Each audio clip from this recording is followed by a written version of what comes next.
Hello दोस्तों, मैं अंकित सिंह आप सभी लोगों का विजडम हब स्टडी पर स्वागत करता हूं।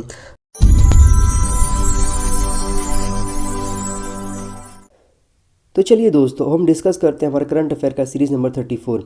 इससे पहले मैं आप लोगों के लिए 33 सेशंस लेकर के आ चुका हूं। आप लोगों ने यदि नहीं देखा है तो फिर जा करके देख लीजिए। तो पहले हम क्वेश्चन डिस्कस कर लेते हैं 33 में, जो मैंने आप लोगों को दिया था। तो पहला प्रश्न था, ताहो झील किस देश में स्थित है? तो यह अमेरिका में स्थित है। सस्टेनेबल ट्रांसपोर्ट सिस्टम अवार्ड किस राज्य को प्रदान किया गया? तो केरल को प्रदान किया गया, और उसमें भी कोच्चि को, जो कि इसने अपना अच्छा काम किया सस्टेनेबल डेवलपमेंट के लिए। रक्षा के क्षेत्र में स्मार्ट का पूरा नाम क्या है? Supersonic missile assisted release of torpedo इसका पूरा नाम है। सुलावेली द्वीप किस देश में स्थित है? तो यह इंडोनेशिया में स्थित है। माउंट रांते कोम्बोला या मारियो की ऊंचाई कितनी है तथा यह किस द्वीप पर स्थित है? 11,335 फीट इसकी ऊंचाई है और सुलावेली द्वीप में ये स्थित है। अब यहाँ पर जो हम 4 टॉपिक को डिस्कस करेंगे, वो पहला रहेगा बोवाइन मास्टिटिस के लिए एक नई दवा खोजी गई है। ये जानेंगे बीमारी क्या है, किस में होती है। महात्मा गांधी राष्ट्रीय फेलोशिप के चरण सेकंड के बारे में जानेंगे, और ये प्रोग्राम क्या है इसके बारे में भी मैं आपको बताऊंगा। राजकुमारी हैं हांग ओके कौन हैं, इनके बारे में हम जानने का प्रयास करेंगे। फिर मिजोरम के लिए एशियन डेवलपमेंट बैंक के द्वारा एक अनुदान प्रदान किया गया है, तो वह अनुदान क्या है, किस लिए दिया गया है, ये भी हम इसके अंतर्गत जानेंगे। तो पहला टॉपिक है यहाँ पर कि बोवाइन मास्टिटिस के लिए नई दवा, तो ये क्या है? तो हाल ही में नेशनल इनोवेशन फाउंडेशन ने डेयरी मवेशियों में मास्टिटिस, जो कि दुग्ध ग्रंथियों का सूजन एक बीमारी है, ये हो जाता है, इसके लिए यह दवाई ढूंढी गई है। तो इनके इलाज के लिए मस्तिष्क जेल नामक एक पॉली हर्बल दवा विकसित की गई है। NIF विज्ञान और प्रौद्योगिकी विभाग का एक स्वायत्त संस्था है, जो कि किसानों के ज्ञान के आधार पर स्वदेशी तकनीकों का नवीनीकरण करता है। मस्तिष्क जेल के महत्व की अगर हम बात करें, यहाँ पर दुधारू पशुओं की संक्रमित दुग्ध ग्रंथियों की सतह पर इस जेल के अनुप्रयोग से उनके स्वास्थ्य में सुधार होता है। यह जेल थन के हानिकारक सूजन को कम करने में सहायता करता है। यह एंटीबायोटिक दवाओं के उपयोग को कम करने के साथ ही कम लागत या बीमारी के प्रभावी प्रबंधन में मदद करता है। यह संक्रमित जानवरों का उपचार एंटीबायोटिक दवाओं से करना वर्तमान समय के सार्वजनिक स्वास्थ्य के लिए एक खतरा बन गया है। तो अगर हम बात करें मास्टिटिस के बारे में, तो मास्टिटिस या दुग्ध ग्रंथियों की सूजन दुनिया भर में डेयरी मवेशियों की सबसे आम और सबसे खर्चीली बीमारी है। कई प्रकार के बैक्टीरिया अलग अलग मास्टिटिस संक्रमण का कारण बनते हैं। मास्टिटिस के इलाज में एंटीबायोटिक दवाएं केवल नैदानिक उपचार प्रदान करती है, किंतु जीवाणुओं के संक्रमण को समाप्त नहीं करती है। ये इसका एक मुख्य कारण हो जाता है। अगर हम इसके कारण की बात करें, तो मास्टिटिस जैसी बीमारी बैक्टीरिया या अन्य सूक्ष्म जीवों जैसे कि कवक, खमीर और वायरस के संक्रामक से होती है। इसके अलावा तनाव और शारीरिक चोटें भी दुग्ध ग्रंथि की सूजन का एक कारण बन सकती है। संक्रमण तब शुरू होता है जब सूक्ष्म जीव कीट या टीट कैनाल में प्रवेश करके दुग्ध ग्रंथियों में वृद्धि करते हैं। इसके निवारण की अगर हम बात करें, यहाँ पर टीट एंड रोगजनकों की उपस्थिति को कम करने के लिए प्रबंधन प्रयासों पर ध्यान केंद्रित कर नए संक्रमणों को रोका जा सकता है। यहाँ पर एक नए संक्रमणों के संचरण को रोकने के लिए एकमात्र महत्वपूर्ण प्रबंधन साधन के तौर पर एक पोस्ट मिल्क टीट डिप के रूप में प्रभावी रोगाणुनाशक का उपयोग करना होता है। इसके प्रभाव की अगर हम बात करें, तो यह रोग दूध की गुणवत्ता में गिरावट के कारण कृषि उत्पादकता को भी प्रभावित करता है, जिससे आय सृजन संबंधी गतिविधियां प्रभावित हो सकती हैं।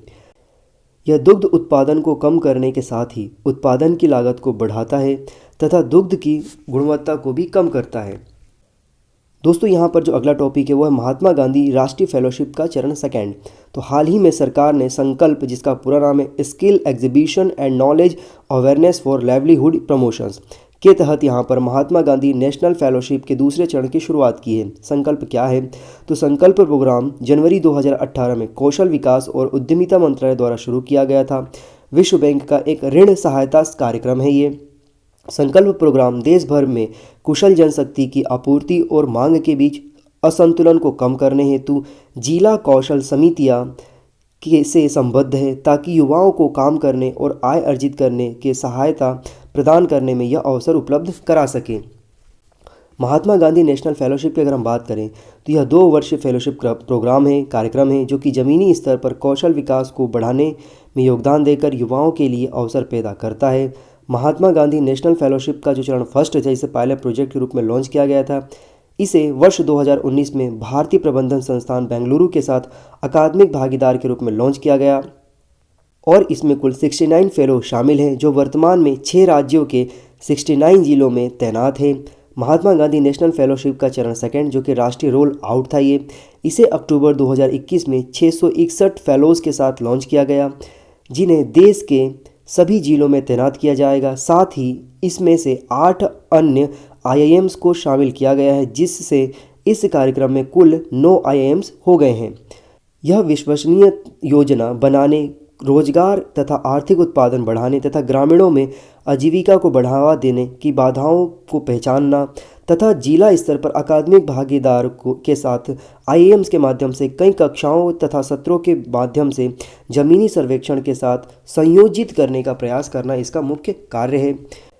स्थानीय आवश्यकताओं के अनुसार कौशल विकसित करने पर ध्यान देकर वोकल फॉर लोकल को प्रोत्साहन देना और एक उद्योग प्रासंगिक कौशल आधार का निर्माण करना, आत्मनिर्भर भारत जो लक्ष्य है उसको प्राप्त करने में ये मदद करेगा ये पूरा प्रोग्राम। अगर हम बात करें यहाँ पर कि इस प्रोग्राम की में शामिल होने के लिए क्या पात्रता होनी चाहिए, तो फेलोशिप हेतु 21 से 30 वर्ष आयु के युवाओं का चयन किया जाएगा जिन्होंने किसी मान्यता प्राप्त विश्वविद्यालय से स्नातक की डिग्री प्राप्त की हो और उसे भारत का नागरिक होना चाहिए। फील्ड वर्क की स्थिति में आधिकारिक भाषा में प्रावीण्यता अनिवार्य होनी चाहिए, मतलब एक ऐसी भाषा आनी चाहिए जो कि भारतीय संविधान के 8वें अनुसूची में शामिल है। कौशल विकास के लिए भारत सरकार के द्वारा कुछ अन्य योजनाएं भी चलाई जा रही है, जिसमें से प्रधानमंत्री कौशल विकास योजना है।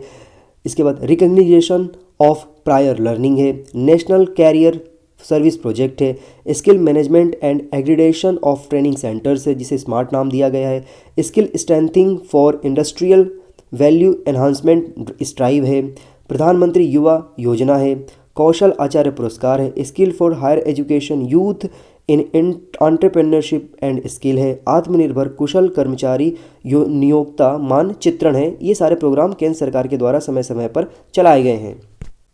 अगला टॉपिक यहाँ पर राजकुमारी हे हांग ओके।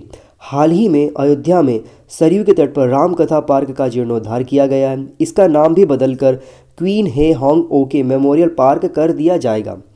इस स्मारक पार्क में अब रानी और राजा के पैवेलियन शामिल होंगे जहां उनकी प्रतिमाएं मौजूद है और राजकुमारी सूरी रत्न की यात्रा को चिन्हित करने हेतु एक तालाब भी बनाया गया है। वर्ष 2000 में भारत और दक्षिण कोरिया ने अयोध्या और गिनहे को सिस्टर सिटीज़ के रूप में विकसित करने हेतु एक समझौते पर हस्ताक्षर किया था। इससे पहले मार्च 2021 में भारतीय रक्षा मंत्री और दक्षिण कोरियाई रक्षा मंत्री ने दिल्ली छावनी में एक समारोह में भारत कोरिया फ्रेंडशिप पार्क का भी उद्घाटन किया था।